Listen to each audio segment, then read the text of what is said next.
guys, welcome back. I am at home because we're on a snow day today.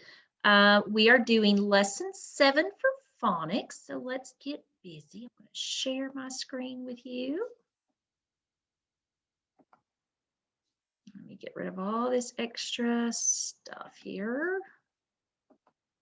All right. So lesson 7 for phonics. Our learning targets today, I can read two-syllable words. I can identify the different spellings for the g sound, and I can determine if a sentence is a question or a statement. All right, so let's review some two-syllable words. What we already know about two-syllable words. Well, do we know there's a vowel in each syllable?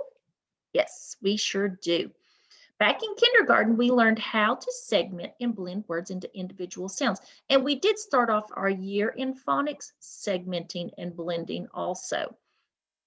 Remember, when you tap a sound, you're segmenting, okay? But then when you say the sounds all at once, you're blending, all right? Like rainbow. You're segmenting and blending. All right, you can count how many syllables a word has if you know how many vowel sounds a word has. So a word has the same number of syllables as it has vowel sounds. For example, rainbow.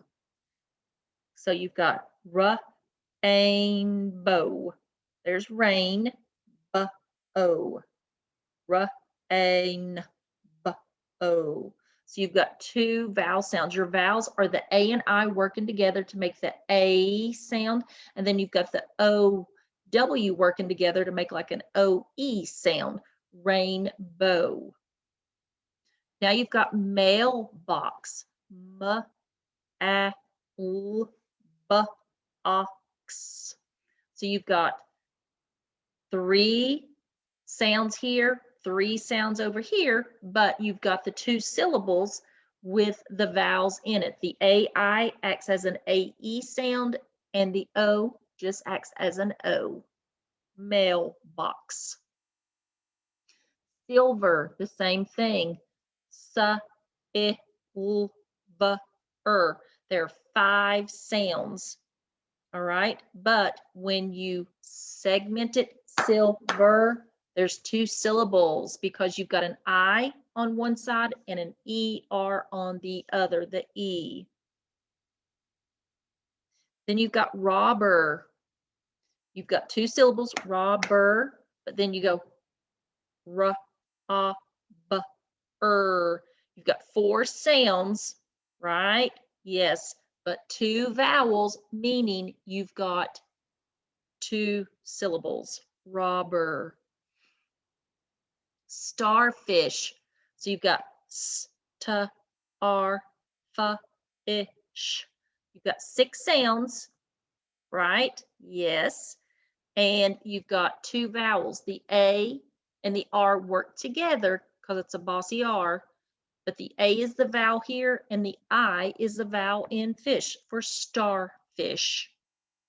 All right, so let's practice our G sound as in gift. So I want you to repeat that with me. G, G, G. Great job. Notice that that power bar is a very long power bar, so it is a very common spelling that we will see a lot of. One more time, G. Great. All right, here's another spelling for the G sound. It's the double G. All right, so let's repeat that sound several times. G, G, G. Good. Did you notice something? It sounds exactly the same, doesn't it? Sure does. But notice this power bar, it's not as long as the other one. And this word is egg. G. You still get the G sound, don't you? Yes. So you have G as in gift, get in big, and you have G as in egg, digging, hugged. All right. So statements and questions. We have learned about 2 types of sentences. We've learned about a question And it's what we call a sentence where something is asked. And then we have a statement. It's a sentence that tells us something. So I'm going to read some sentences, and I want you to tell me if they are questions or statements. And you've got to decide which punctuation mark should be used for each sentence. All right, so I'm going to read A and B, and you've got to decide which one is correct. So A says, do you like the story we read yesterday? Or B, do you like the story we read yesterday? Now notice A ends with a question mark, but B ends with a period. What do you think? Do you like the story we read yesterday? Is that asking you something or is it telling you something? It's asking you something, so it is a question. Very nicely done. Okay, 2 more sentences. It is windy outside today. It is windy outside today. Which one's correct? Is it telling you something or is it asking you something? It's telling you something. So we know that sentence needs to end with a period. So it's a statement. It is windy outside today. Great job, my friends. All right, another set. Did you have fun at the parade yesterday? Or did you have fun at the parade yesterday? Which one's correct? Is it asking you something or telling you something? It's asking, so it is a question. Great job. Let's read another set. Our new books are fun to read. Our new books are fun to read. What do you think? Is it telling us as a statement or is it asking as a question? It's telling as a statement. So we're going to choose that sentence that ends with a period because it's a statement. Great job. All right, so let's fix this sentence. It says, can you fetch the book? Well, if you notice the beginning of the sentence, what's missing there? Oh yeah, it has to have a capital letter, doesn't it? Oh, you guys are so smart. And what has to be at the end? Well, it can't be a period because it's not telling us anything. It's asking, so what should be at the end of that sentence? A question mark, right? Can you fetch the book? Great job. You put a capital letter, you added a question mark, and it is a question sentence. You guys are so smart. Let's do another one. The chicks hatched. So what goes at the beginning of our sentence? A capital T, great job. What goes at the end of our sentence? Well, is it asking us anything? No. Is it telling us something? Yes, telling us the chicks hatched. So what should go at the end of that sentence? A period. So it's what kind of sentence? It's a statement. Great job. Let's do another one. Ben cooks in the kitchen. What goes at the beginning? A capital B, great job. What goes at the end? A period. Why does it need a period there? It's telling us something, right? So that makes it a statement. Awesome job, my friends. Okay, let's do another one. Will Sal get a pet? Will Sal get a pet? So what do we need to do there? We need a capital W, good. Will Sal get a pet? So what are we going to put at the end? A question mark. Why are we putting a question mark there? Because it's asking, is Sal going to get a pet, right? Yes. So that's telling us what? It's a question. Great job. All right. So let's review. What's the part of speech that names people, places, or things? I bet you know. It's a noun. A noun is a person, place, or thing. Like a person, like you and I. A place, like a castle, or a thing, like a glue stick. Awesome. verbs. Now, a verb, remember, is an action word. Actions are things you can do like run, jump, read, scratch your head, rub your nose. Those are all action words. Now, remember, there's three kinds of verbs. We have a present tense verb. The action is happening right now in the present. Past tense verb usually has already happened and it's in the past, and normally they end with what? ED. Good job. Future tense verbs, they haven't happened yet. That means they're going to happen tomorrow or next week or next year. That means they're in the future. And what little special word normally comes with that? The word will. Will and the verb. Good job. All right, so let's look at worksheet 7.1. All righty, let's go right here. So 7.1 right here, we are going to have to write the sentences on the lines. So you are going to have to rewrite these sentences, and you're going to have to add a capital at the beginning and either a period or a question mark at the end. All right? Okay, so if I sit there, let me get my marker.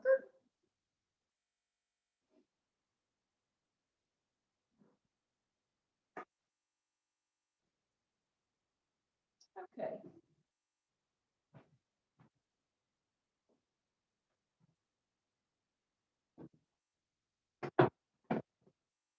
I'm going to write this sentence for us to see. Nan drove us to the coin shop. So I'm going to stop sharing so we can see this. Okay, so Nan drove us to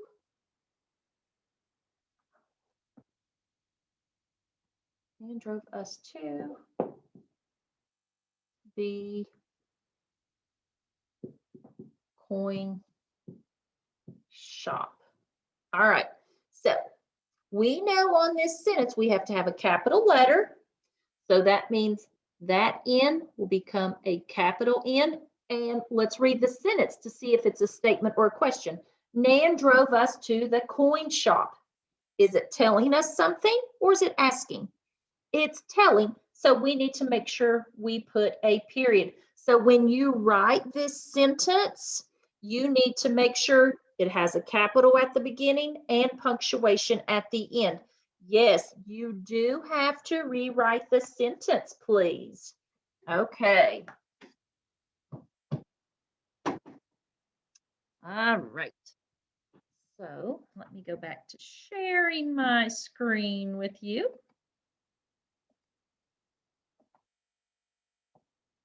All right, so you've got a couple sentences there. Let me get rid of this bar here too. You've got a couple sentences, if you notice. Okay, so there's up to 3. Then right here on this one, it says write a question and a statement about the picture. So there's your picture, and you have to write one question sentence and one statement sentence. Okay? So that is for those. Excuse me. All right, so let me get that up for the next part, and let's go back to our slides. Okay, so we are going to reread the coin shop. All right, we are going to reread the coin shop, and then we're going to go into our worksheets. So let's get us into our reading of the coin shop. All right, here we go. The coin shop. Nan drove us to the coin shop. The man in the coin shop was a pal of hers, meaning he was a friend. His name was Jack. Jack, Nan said, this is Kate Skipper. I'm Kate's Nan. She's out here for the summer. We went for a hike and Kate found a coin in a cave. Well, Miss Skipper, Jack said, let's have a look at it. I handed him the coin. Jack set it under a looking glass, which is a magnifying glass, and switched on a lamp. Let's see, he said. It's got some scratches on it, but I can tell that it is a Spanish coin. It's made of silver too. Okay, there's the picture.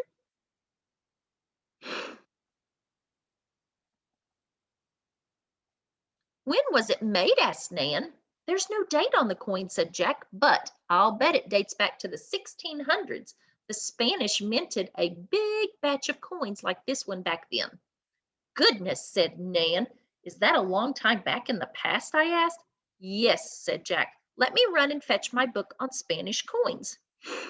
When Jack came back, he said, there's just one thing I need you to tell me, Miss Skipper. There's the coin. What's that? I asked. Are there a lot of coins like this one in that cave? No, I said. We just found this one. That's a shame, Jack said. Why? I asked. If there were a lot of coins, you and your Nan would be rich, said Jack. I could sell a coin like this for 300 bucks. 300 bucks, said Nan. Jack nodded. Yippee! I shouted. I'm rich.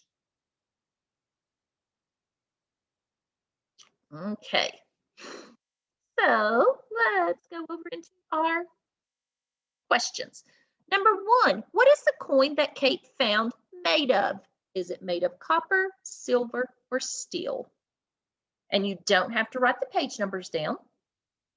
Number two, what sort of coin is it? Is it a Dutch coin, a British coin, or a Spanish coin? Number three, Jack said the coin was minted in the 1600s, in the 1900s, or last summer. You decide there. Number four, if you had a coin that you could sell for 300 bucks, would you keep it or sell it? And why? Okay.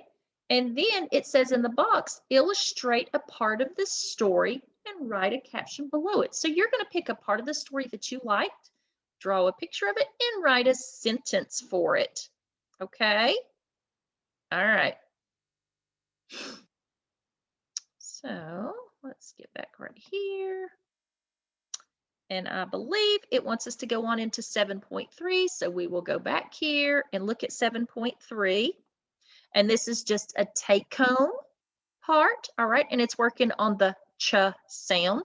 And you can just practice reading these words, okay? Nothing else to do with them, just practice reading them.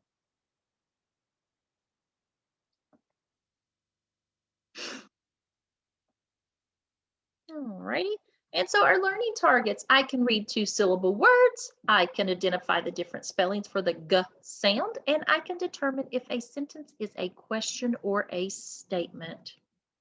Awesome job, my friends.